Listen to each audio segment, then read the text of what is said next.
जय श्री गणेश भक्तों, आपका स्वागत है श्रीमद् भागवत गीता सार में। वसुदेवं सुतं देवं कंसचाणूरमर्दनं देवकी परमानंदं श्रीकृष्ण वंदे जगद्गुरु। श्रीकृष्ण शरणं गोपाल शरणं श्रीकृष्ण शरणं गोपाल शरणं। मेरे बांके बिहारी नंदलाल शरणं, मेरे बांके बिहारी नंदलाल शरणं श्रीकृष्ण शरणं गोपाल शरणं श्रीकृष्ण शरणं गोपाल शरणं। मेरे बांके बिहारी नंदलाल शरणं, मेरे बांके बिहारी नंदलाल शरणं श्रीकृष्ण शरणं गोपाल शरणं श्रीकृष्ण शरणं गोपाल शरणं। मेरे बांके बिहारी नंदलाल शरणं, मेरे बांके बिहारी नंदलाल शरणं श्रीकृष्ण शरणं गोपाल शरणं श्रीकृष्ण शरणं गोपाल शरणं। मेरे बांके बिहारी नंदलाल शरणं, मेरे बांके बिहारी नंदलाल शरणं। बोल भगवान श्री कृष्ण की जय, श्री नंद के लाला की जय, श्री देव की नंदन श्री कृष्ण की जय, श्री द्वारकाधीश भगवान श्री कृष्ण की जय। बोल देवादिदेव पूर्ण ब्रह्म भगवान श्री कृष्ण की सदा ही जय। जय श्री कृष्ण भक्तों, आपका स्वागत है श्रीमद् भागवत गीता सार में। भक्तों, हमने 14वें अध्याय का विश्राम किया था, जिसमें भगवान ने ये बताया कि जब तक हम गुणों में फंसे रहते हैं तो हमारे को जीवन मृत्यु की मोक्ष की प्राप्ति नहीं होती। भक्तों, ये बिल्कुल वैसा ही है, आपकी इच्छा के ऊपर निर्भर करता है कि आप क्या चाहते हैं।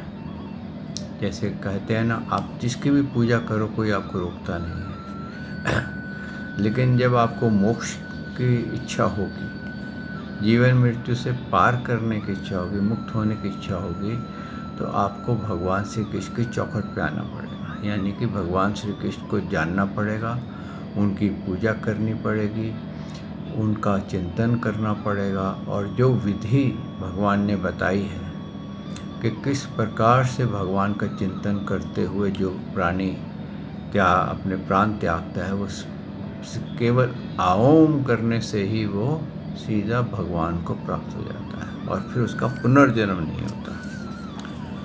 भक्तों, ये जो 3 गुण भगवान ने बताए हैं, ये हम सभी पे हावी रहते हैं। अधिकांश गुण जो है वो राजस गुण है, जिससे कि जरा पीछा कठिनता से छूटता है, इतनी सरलता से नहीं छूटता।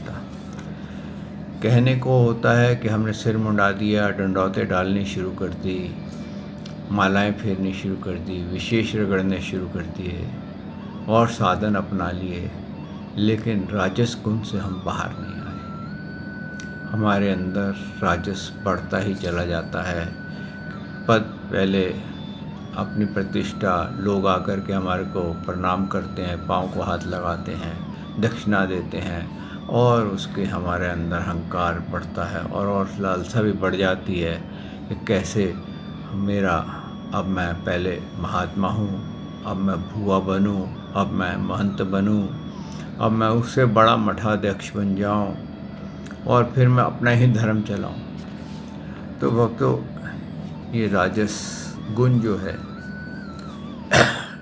ये किसी को नहीं छोड़ता, और एक बार इसमें जो लिप्त हो जाता है उससे निकलना उसको कठिन हो जाता है।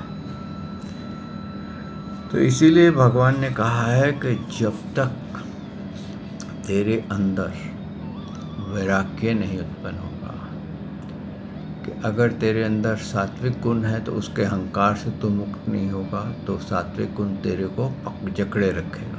यानी कि तेरे अंदर ये अहंकार बना रहेगा कि मैं तो देखो कितनों की मदद करता हूँ, कितनों के सेवा करता हूँ, कितनों का मैं भोजन खिलाता हूँ, कितनी मैं पूजा पाठ करता हूँ, और भले ही उसमें अपने पद की प्रतिष्ठा ना हो, लेकिन इस अहंकार में बन जाएगा। राजस गुण में अगर जब होगा तो उसको हर चीज़ बढ़ाने की कोशिश करेगा, कि जैसे एक शिष्य है तो एक और शिष्य होना चाहिए, एक पूरी मंडली होनी चाहिए, एक पूरा आश्रम होना चाहिए, एक पूरा संप्रदाय मेरे पास होनी चाहिए।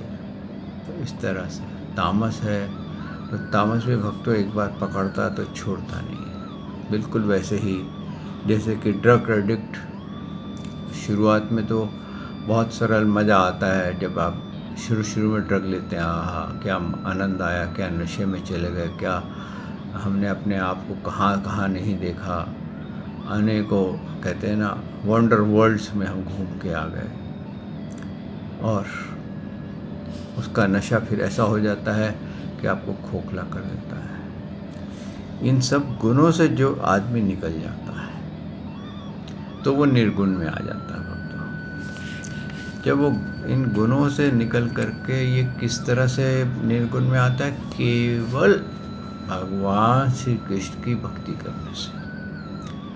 अपने आप ये गुण जो है हल्के हल्के हल्के हल्के, जिसको बोलते हैं ना मोटा रस्सा हो उसको एक कट लग जाए तो वो एक एक करके वो मोटे का रस्सा, कितना ही मोटा रस्सा हो वो सारा टूट जाएगा। तो जब हम भगवान श्री कृष्ण की भक्ति करते हैं ना भक्तों, इसको कहा है ना अव्यभिचारिणी भक्ति, यानी कि तेल धार की तरह हर वक्त श्री कृष्ण शरणम, गोपाल शरणम, भगवान श्री कृष्ण के ध्यान में खोए रहना, उनकी लीला का चिंतन करते रहना। भले हम ऊपर से अपने काम करते रहें, लेकिन अंदर से हम प्रभु का चिंतन करते रहें। जैसे कहते हैं ना कि कोई अव्यभिचारिणी जो होती है, स्त्री होती है, जार स्त्री जो होती है, वो काम करती हुई अब सारे काम कर रही होती है, लेकिन अपना उसका अंतम जो मन होता है वो अपने प्रेमी में फंसा होता है। वो प्रेमी के अतिरिक्त और कुछ नहीं सोचती, और सारे कार्य पूर्ण करती है। अपने हस्बैंड की भी सेवा करेगी, अपने बच्चों की भी सेवा करेगी, घर का भी कार्य करेगी, लेकिन उसका मन अपने प्रेमी में अटका होता है। उसी प्रकार भक्तों, जब हमारा मन भगवान श्री कृष्ण के चरणों में अटक जाए और हम सब कार्य भी करते रहें, तब जाकर के हम इन गुणों से बाहर निकलते हैं, और फिर ये गुण जो है अपने आप कटने शुरू हो जाते हैं, हमारा अपने आप इनके धागे टूटने शुरू हो जाते हैं। और उसके अंत में भगवान ने जो कहा ना, अविनाशी परब्रह्म का और अमृत का तथा नित्य धर्म का और अखंड एक रस अनंत का आश्रय ही मैं हूँ। जब आप फाइनल आश्रय में पहुँच जाते हैं, जिसके कि आगे और कुछ नहीं है, भगवान श्री कृष्ण के चरणों में जब आप पहुँच जाते हैं, उसके आगे कुछ नहीं है, तो ये गुणों का जो आकर्षण है, जो इनकी बंधन है, वो ऑटोमेटिक टूट जाता है। ये भगवान ने भेद खोला है यहाँ पर, और ये तभी आप इसमें कामयाब हो सकते हैं जब आप मन वाणी शरीर से श्री कृष्ण के हो जाए। और अगर आपको लगता है कि मैं नहीं हो सकता, मेरे साथ ये भी करना है, मेरे को देवता को भी प्रसन्न करना है, उसको भी प्रसन्न करना है, यहाँ भी माथा टेकना है, वहाँ भी माथा टेकना है, तो भक्तों फिर क्या है कि बिल्कुल वैसे ही है कि एक आदमी कह रहा था मेडिटेशन करो। क्या है मेडिटेशन करो? बोले राम राम। अब ये राम बोला ना, और राम के बीच में जो गैप है, इस पर मेडिटेट करो, यानी कि बीच में से भगवान को निकाल दो। यानी कि मेडिटेशन किस पे करोगे? ज़ीरो पे। तो तुम्हारी मेडिटेशन कहाँ गई? जबकि मेडिटेशन किस पे करनी चाहिए? भगवान पे। लेकिन हम मेडिटेशन किस पे करते हैं? कभी चक्रों पे करते हैं, कभी किसी और के ऊपर मेडिटेशन करते हैं, कभी हम निराकार की मेडिटेशन पे लग जाते हैं, कभी हम वो कहते हैं ना कि भाई ये आप ये मेडिटेशन मैं कराऊंगा उसकी, जैसे बाहर की कंट्रीज़ में आपको एक मेडिटेशन कराऊंगा, रिवर मेडिटेशन। अब रिवर मेडिटेशन क्या होती है मुझे नहीं मालूम। नदी के किनारे बैठ जाएंगे और नदी को मेडिटेट करेंगे, तो क्या हुआ? आपने अपना समय बर्बाद कर दिया। इसलिए कहते हैं, भगवान ने ये कहा है कि मेरे साकार रूप का नित्य ध्यान कर, क्योंकि मैं साकार हूँ, मैं कभी निराकार नहीं होता। और वक्त ये प्रूफ भी होता है कि साकार से ही निराकार होता है, ना कि निराकार से साकार होता है। तो इस तरह से जब तक हमारे को इन गुणों में रहेंगे भक्तों, हम जीवन मृत्यु की बंधन से, जीवन मृत्यु से पार नहीं होंगे। तो इसलिए इस गुणों को काटने की विधि भगवान ने यही बताई है कि सब कुछ त्याग करके तू मेरी शरण में आ जा, और मैं ही अल्टीमेट पोजीशन हूँ, अल्टीमेट पाने जो प्राप्त करने योग्य स्थान है, या जो भी है पाने योग्य, जो भी तू समझता है द मोस्ट प्रेशियस, वो मैं ही। तो इसलिए हमारे को ऐसा ज़रूर करना चाहिए भक्तों कि हमारा अभ्यभिचारिणी भक्ति के द्वारा भगवान का चिंतन बना रहे। आइए भक्तों, आज हम 15वें अध्याय को आरंभ करते हैं, जो कि बहुत इम्पॉर्टेंट अध्याय है। ये अब मैं आपको पहले ही बता रहा हूँ कि हम गहराई में जा रहे हैं, और जो भक्त गीता का श्लोक पर श्लोक का विश्लेषण समझना चाहते हैं, वो इसके जो पहले के अपलोड्स हैं वो चले जाएं गीता सेशन में, और captain Naresh Gita session with 7 steps to happiness, captain Naresh में चले जाएं, और उसमें ABCD दबाएं। A जो है वो पहला अध्याय है, B दूसरा है। ऐसे जिस अध्याय का भी वो पूरे डिटेल सुनना चाहते हैं तो उसके अंदर वो श्रवण कर सकते हैं। आइए भक्तों, इस 15वें अध्याय का आज सार गाते हैं।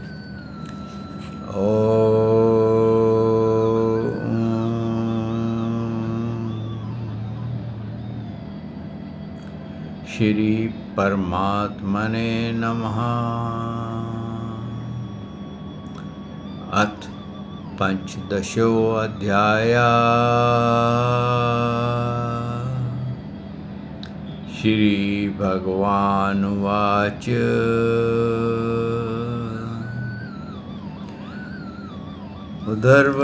उदर्वमूलमक्षाखम् आश्वतं प्राहुरव्ययम् छन्दस्यस्य प्राणियानि यतं वेद स वेदवित्।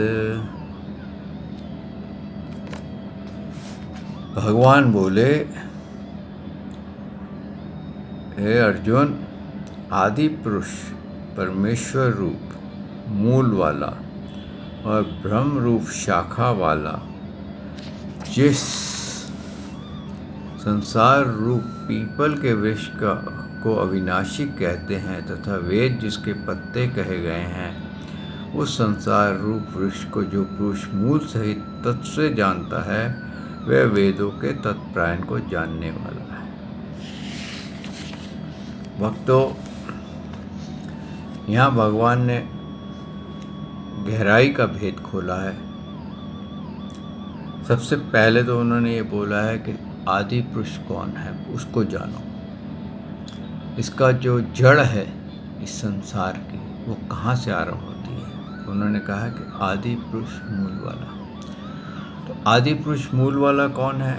भगवान श्री कृष्ण है। क्यों?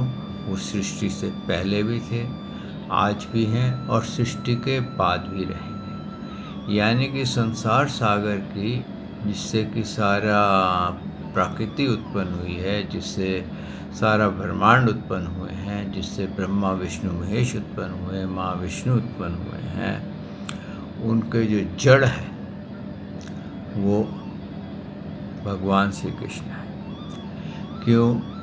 कि अगर आप देखिए, आप अगर ऐसे गिनेंगे, हम किसके पुत्र हैं? अपने पिता के। पिता किसका पुत्र है? उसका दादा का नाम आ जाएगा, दादे के बाद परदादे का आ जाएगा। करते करते करते अंतिम नाम कहाँ पर पहुंच जाएंगे? हम मनु जी पे पहुंच जाएंगे। मनु जी का पिता कौन? ब्रह्मा जी। ब्रह्मा जी का पिता कौन? विष्णु जी। हाँ, विष्णु जी के पिता कौन? महाविष्णु जी। महाविष्णु जी का पिता कौन? श्री कृष्ण। श्री कृष्ण का पिता कौन? कोई नहीं। तो हम कहाँ पहुँच गए? जड़ क्या है? श्री कृष्ण। और यही भगवान कह रहे हैं कि ये जो शाखा वाला वृक्ष है, इसकी जड़ को लोग नहीं जानते। सब लोग मंत्र पढ़ने में लगे रहते हैं और वो पत्तों ना वो समझते हैं क्या करना है।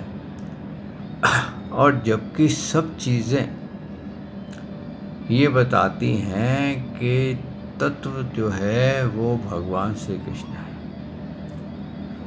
और ये जो वृक्ष है, इसको बताया अविनाशी है, यानी कि इसका नाश नहीं होता। और ये अनादि काल से है, यानी कि जब से भगवान श्री कृष्ण तब से ये संसार है।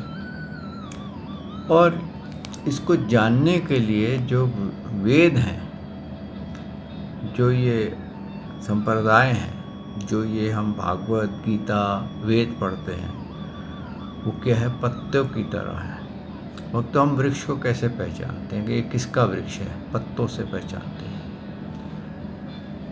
आप नीम का वृक्ष देखेंगे तो हम नीम के पत्ते को देखते हैं, इसके पत्ते के अंश हैं, तो हम कहते हैं ये नीम का वृक्ष है। हम बड़ के पेड़ को देखेंगे तो बड़ के पत्ते से हम पहचानते हैं ये बड़ का पेड़ है। हम पीपल के पेड़ को किससे पहचानते हैं? पत्तों से। जितने भी वृक्ष होते हैं, जितने भी ये संप्रदाय होती हैं, इनके हम जो पत्ते होते हैं, यानी कि वेद जो इनका कहना होता है, उससे हम पहचानते हैं कि ये संप्रदाय है या ये वस्तु है। जैसे हम भागवत से ये जानते हैं, ये श्रीमद् भागवत भगवान श्री कृष्ण की लीला कथाएं हैं। अगर हम शिव पुराण पढ़ते तो हमें पता चल जाता है नाम से कि ये शिव जी के बारे में पुराण गाया गया है। तो जब हम ये वृक्ष को कैसे जानते हैं? इनके पत्तों से। पत्तों में क्या बताया गया है कि मूल मेरा मूल क्या है? तो मूल क्या है? मूल हमारा भगवान श्री कृष्ण है। तो पत्तों से हमारे को तत्व ज्ञान हो जाता है, यानी कि जितने भी वेद, जितने भी संप्रदाय हैं, जितने भी ग्रंथ हैं, उन सब में भक्तों, जितने भी धर्म हैं, सब ईश्वर की बात करते हैं। कोई भी धर्म ऐसा नहीं है जो ईश्वर की बात नहीं करता। हर कोई अपना ईश्वर को सुपीरियर बताता है, लेकिन ये हमारे अंदर विवेक बुद्धि चाहिए कि हमें कौन से ईश्वर की भक्ति करनी है। क्योंकि वो ईश्वर को बताते हैं, लेकिन ईश्वर के अलग अलग रूप बताते हैं। वो अपने अपने मत के मुताबिक ईश्वर का डिस्क्रिप्शन देते हैं, अपने मत के मुताबिक ही ईश्वर बताते हैं। लेकिन हम सब उन सब में से परे हट जाना चाहिए और उस तत्व को खोजना चाहिए जो सृष्टि से पहले था, आज भी है और सृष्टि के बाद भी है। आप कहीं भी जाइए, किसी भी धर्म में जाइए, आप उसमें ये खोजिए कि ये जिसकी पूजा हो रही है, क्या इससे सारी सृष्टि की रचना हुई है क्या? अगर मैं मज़ार वाले को पूछ रहा हूँ तो ये मज़ार वाला जो यहाँ मरा पड़ा है, क्या इसने सृष्टि रचना कर सकता है? अगर ये सृष्टि रचना करता होता तो यहाँ मरा क्यों पड़ा होता? रचनाकार तो कभी मरता ही नहीं है, वो तो अमर रहता है। और अगर मैं किसी और की पूजा कर रहा हूँ तो उसके बारे में भी ऐसा विचार कर लीजिए, क्योंकि जब तक आप अविनाशी की पूजा नहीं करेंगे, उस परमात्मा के चौखट पे नहीं जाएंगे जो सृष्टि से पहले था, आज भी है और सृष्टि के बाद भी रहेगा, तब तक आप जीवन मृत्यु के चक्कर से 84 लाख के योनियों के चक्कर से नहीं निकलेंगे। अगर आपको निकलने का शौक़ है तो आपको वहाँ जाना पड़ेगा, नहीं निकलने का शौक़ है तो आप जो मर्जी है, जिसकी पूजा चाहे करिए। क्यों कि ये तो है नहीं ज़बरदस्ती कि नहीं आपको तो निकलना ही है। क्यों निकलना है? कईयों को इस जीवन में मज़ा आ रहा है, वो सोचते हैं अगले जीवन में भी मज़ा आएगा। लेकिन जब पीड़ाएँ होती है तो हाय मैंने क्या किया प्रभु, जो मेरे को ये पीड़ा दी गई। तो फिर हाय मत करिए, फिर आनंद लीजिए। तो ये भगवान ने यहाँ पर बहुत बड़ा ज्ञान दिया है कि क्या है, ये सृष्टि चक्र जो है ये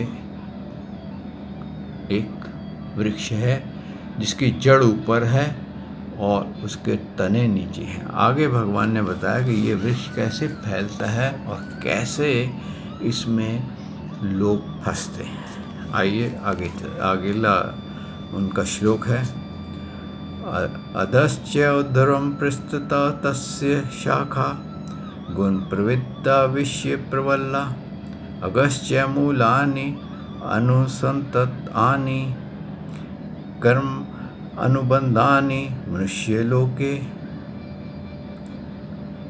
इस संसार वृक्ष की 3 गुण रूप जल के द्वारा बढ़ी हुई एवं विषय भोग रूपी कोपलों वाली देव, मनुष्य और तर्क आदि योनियां शाखाएं नीचे और ऊपर सर्वत्र फैली हुई हैं, तथा मनुष्य लोक में कर्मों के अनुसार बांधने वाली अहमता, ममता और वासना रूप जड़ें भी नीचे और ऊपर सभी लोकों में व्याप्त हो रही हैं। ये संसार वृक्ष का क्या है भक्तों? अब उन्होंने ये बताया कि संसार वृक्ष की जड़ तो ऊपर है, लेकिन इस संसार वृक्ष प्रकृति के कारण इसके अंदर 3 गुण हैं। और जो जल सींचता है, जैसे कि आप देखिए गन्ने का जल तो वही है, गन्ने का पेड़ और पौधा होता है, उसका जल तो वही है, लेकिन गन्ने के अंदर सब वो मीठा हो जाता है। नींबू के पौधे में वही जल खट्टा हो जाता है। और इस तरह से जल जो है अपने अपने पौधे वही रहते हैं, और मिर्ची में जाके जल का क्या होता है, तीखा हो जाता है। वही जल आपकी ज़ुबान में जब जाता है तो आपको बहुत तीखा लगता है। तो हम क्या है ये बताया है कि यहाँ पर ये जल के मुताबिक ये वृक्ष फैलता है। और ये वृक्ष में क्या होता है, इस वृक्ष में 3 तो तने हैं इसके। उसके अंदर से क्या होता है कि उन 3 तनों में देव मनुष्य जो ऊपर हैं वो देव होते हैं, देवता लोगों का वास होता है। उससे नीचे मनुष्य आ जाते हैं। फिर जैसे जैसे हम नीचे आते जाते हैं तो हमारी योनियाँ, तिनके, जड़ वर्ग, पशु पक्षी इसमें चली जाती हैं, और इस तरह से ये फैल जाता है। और हम कर्मों के अनुसार ही इस संसार में फिर बंध जाते हैं, अपनी भोगों के अनुसार।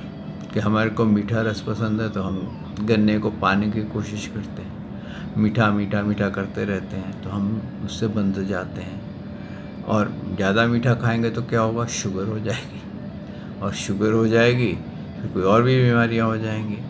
फिर हम ममता में फंस जाते हैं कि भाई मेरे बच्चे, मेरा पोता, मेरी पोती, मेरा पालक, मेरा ये, मेरा संसार सागर। तो इस तरह से जब हम संसार सागर में फंसते हैं तो हम योनियों में बुरी तरह से फंस जाते हैं, और उससे फिर हम निकलते नहीं। कभी हम देवता बनते हैं, कभी मनुष्य बनते हैं, कभी हम पितृ बनते हैं, कभी भूत प्रेत बनते हैं, कभी हम पशु पक्षियों में चले जाते हैं, कभी जड़ वर्ग, लता वर्ग इसमें चले जाते हैं, फिर जलचरों में चले जाते हैं। तो ये सारा संसार हमारे को घुमाता रहता है। और आगे उन्होंने कहा कि इस संसार वृक्ष का स्वरूप जैसा कहा वैसा ये विचार काल में नहीं है पाया जाता, क्योंकि ना तो इसका आदि है और ना ही अंत है, तथा ना ही इसकी अच्छी प्रकार से स्थिति ही है। इसलिए इसे अमता ममता और वासना रूप अति दृढ़ मूल वाले संसार रूप पीपल के वृक्ष को दृढ़ वैराग्य रूप शस्त्र द्वारा काट कर उसके पश्चात उस परमानंद परमेश्वर को भली भांति खोजना चाहिए, जिसमें गए हुए पुरुष फिर लौटकर संसार में नहीं आते, और जिस परमेश्वर से इस पुरातन संसार वृक्ष की प्रवृत्ति विस्तार को प्राप्त हुई है, उस आदि पुरुष नारायण मैं शरण हूँ, इस प्रकार दृढ़ निश्चय करके उस परमेश्वर का मनन और नित्य अध्यासन करना चाहिए। अब ये वृक्ष से निकलने की भगवान ने विधि बताई है कि अब ये वृक्ष में तो हम फंस चुके हैं। भक्तों, ये जो हमारे को शरीर मिला है, मानव देह मिली है, हम इस संसार सागर में फंसे हुए हैं। अब इस संसार सागर से कैसे पार जाएं, ये भगवान की कृपा हम पे होनी चाहिए। तो इसको कैसे उन्होंने बताया है कि एक तो ये जो वृक्ष है ये क्या है, एक प्रकार का इमेजिनेशनरी वृक्ष है। रियलिटी में ऐसा कोई पेड़ नहीं है, लेकिन ये इमेजिनेटरी पेड़ है। आप इमेजिन कर रहे हैं कि ये ऊपर से जड़ से शुरू हुआ और मैं जड़ से भगवान के चरणों से निकला और सरकते सरकते सरकते नीचे नीचे नीचे नीचे आते हुए अभी मैं मानव देह में हूँ।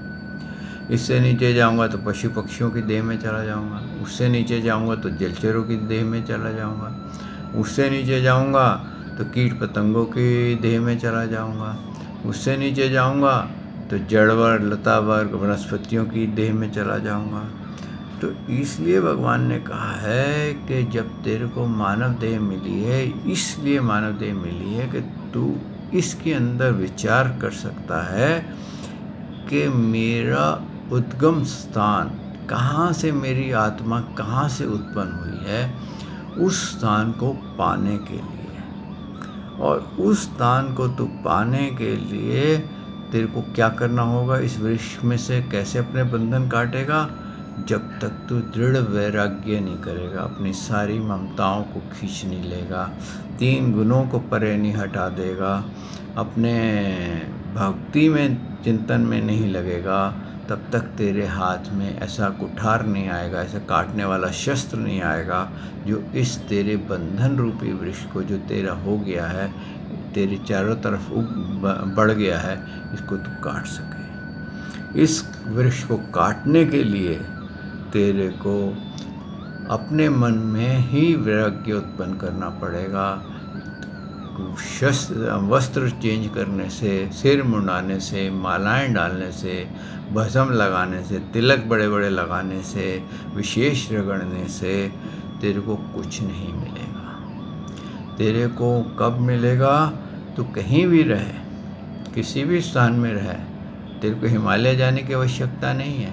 तू अपने गृहस्थ में रहते हुए भी वैराग्य प्राप्त कर सकता है। कहते हैं सबसे बड़ा जो सन्यासी होता है ना, वो गृहस्थ में रहते हुए जो सन्यासी बन जाता है, जिसके हृदय में वैराग्य हो जाता है, वो सबसे बड़ा सन्यासी होता है। और जैसे राजा किले के अंदर सेफ होता है, ऐसे ही हम गृहस्थ में सेफ होते हैं। हमारे जितनी भी लालसाएं हैं वो शांत हो जाती हैं। अगर हमने सिर मुंडा लिया और हम संन्यास ले लिए, वस्त्र धारण कर लिए, लेकिन अंदर लोभ लग गया या कोई काम वासना लग गई, कोई सुंदर स्त्री को देख करके हम उसकी तरफ आकर्षित हो गए, या कोई और कारण हो गया, तो वो हमारा सारा संन्यास बर्बाद हो जाएगा।